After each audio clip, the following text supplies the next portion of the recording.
नमस्कार।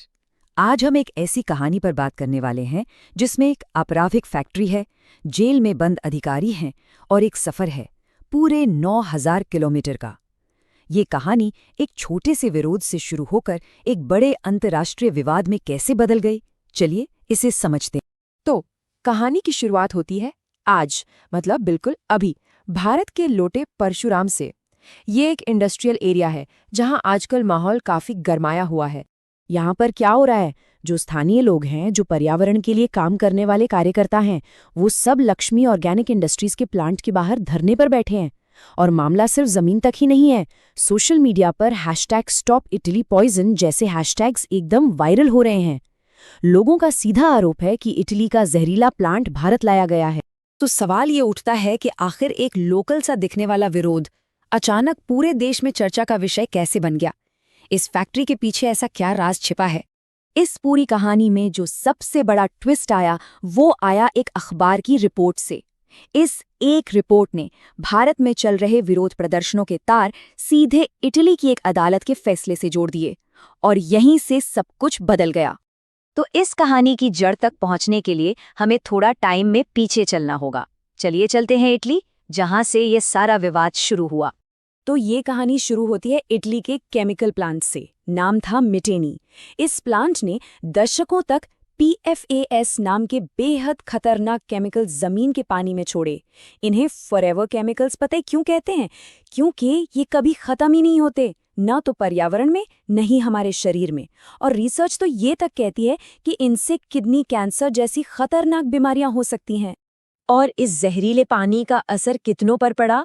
3.5 लाख लोगों पर। सोचिए, ये सिर्फ एक नंबर नहीं है, ये 3.5 लाख जिंदगियों की कहानी है, एक बहुत बड़ी मानवीय त्रासदी। फिर आया जून 2025 और इटली की एक अदालत ने एक ऐसा फैसला सुनाया जो इतिहास में दर्ज हो गया। कोर्ट ने साफ साफ कहा कि प्लांट का जो डिजाइन था वही गलत था। मतलब ये मशीनरी ही अपने आप में पर्यावरण के खिलाफ एक हथियार बन गई थी। और सजा कितनी हुई? प्लांट के अधिकारियों को कुल मिलाकर 141 साल जेल की सजा सुनाई गई। इस सजा से ही अंदाजा लगाया जा सकता है कि मामला कितना ज्यादा गंभीर था। तो ठीक है, अधिकारी जेल चले गए, कंपनी पर ताला लग गया, कहानी खत्म? नहीं, बिल्कुल नहीं। कहानी तो अब एक नया मोड़ लेने वाली थी। अब शुरू होता है इस आपराधिक फैक्ट्री का सफर। हुआ ये कि 2018 में मेटेने कंपनी दिवालिया हो गई, मतलब बैंकरप्ट, और उसकी सारी संपत्ति नीलामी के लिए रख दी गई।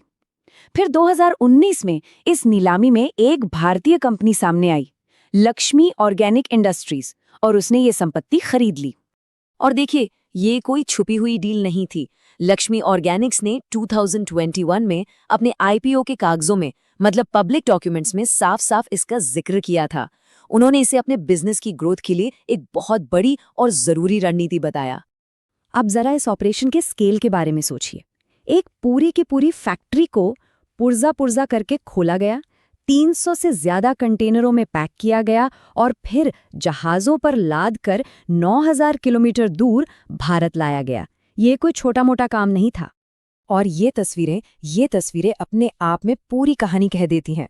एक तरफ इटली में वही मशीनरी तोड़ी जा रही है और दूसरी तरफ ठीक वही मशीनरी भारत के नए प्लांट में फिर से जोड़ी जा रही है। मतलब सीधा सीधा कनेक्शन इटली के उस क्राइम सीन से लेके भारत के इस नए प्लांट तक। तो अब यहाँ पर दो अलग अलग पक्ष बन गए हैं। एक तरफ है कार्यकर्ता, जिनका कहना है कि ये तो जिम्मेदारी की लॉन्ड्रिंग है, मतलब आप एक अपराध और उसकी जिम्मेदारी को एक देश से उठाकर दूसरे देश में भेज रहे हैं। वहीं दूसरी तरफ कंपनी का कहना है कि भाई, हम तो भारत के सारे पर्यावरण कानूनों का पालन कर रहे हैं और ये सब तो मेक इन इंडिया को बढ़ावा देने के लिए है। तो अब सबसे बड़ा और जरूरी सवाल ये है कि आखिर जिस मशीनरी को यूरोप में एक आपराधिक चीज माना गया, उसे भारत लाने की मंजूरी मिली तो मिली कैसे? इसका जवाब छिपा है कानून की एक बहुत बड़ी कमी में। देखिए, जिन खास PFS केमिकल्स की वजह से इटली में इतनी बड़ी तबाही हुई, भारत के कानूनों में उन्हें खतरनाक माना ही नहीं जाता। और बस इसी एक लूप होल का फायदा उठाया गया। मशीनरी को खतरनाक कचरा बताकर नहीं, बल्कि कैपिटल गुड्स यानी कि सिर्फ मशीनरी बताकर भारत लाया गया। इससे वो सारे अंतर्राष्ट्रीय नियम किनारे हो गए जो खतरनाक कचरे को एक देश से दूसरे देश ले जाने पर रोक लगाते हैं। तो मतलब सीधी सी बात ये हुई कि दोनों देशों के नियमों में जो ये फर्क था वही इस पूरे ट्रांसफर की चाबी बन गया। तो ये तो हुई पुरानी बात। अब वापस आज के समय में लौटते हैं और देखते हैं भी फिलहाल इन दोनों देशों में इस कहानी का क्या हो रहा है। भारत में दिसंबर 2025 आते-आते लक्ष्मी ऑर्गेनिक्स पर दबाव बहुत बढ़ चुका है। पहले तो पोल्यूशन कंट्रोल बोर्ड ने एक कारण बताओ नोटिस जारी किया, फिर जमीन पर विरोध प्रदर्शन और तेज हो गए और अब तो ये मामला संसद तक पहुंच गया है, जहां इसकी जांच की मांग हो रही है। ये जो स्क्रीन पर दिख रहा है ये पूरी कहानी का सार है।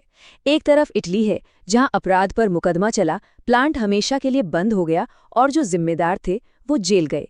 और दूसरी तरफ है भारत, जहां वही प्लांट आज भी चल रहा है, लेकिन उस पर विवाद और जांच का घेरा कसता जा रहा है। तो आखिर में हम इसी सवाल के साथ रह जाते हैं।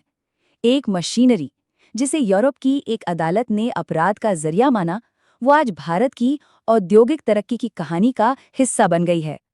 इस कहानी का अगला अध्याय क्या होगा, इसका जवाब शायद वक्त ही देगा।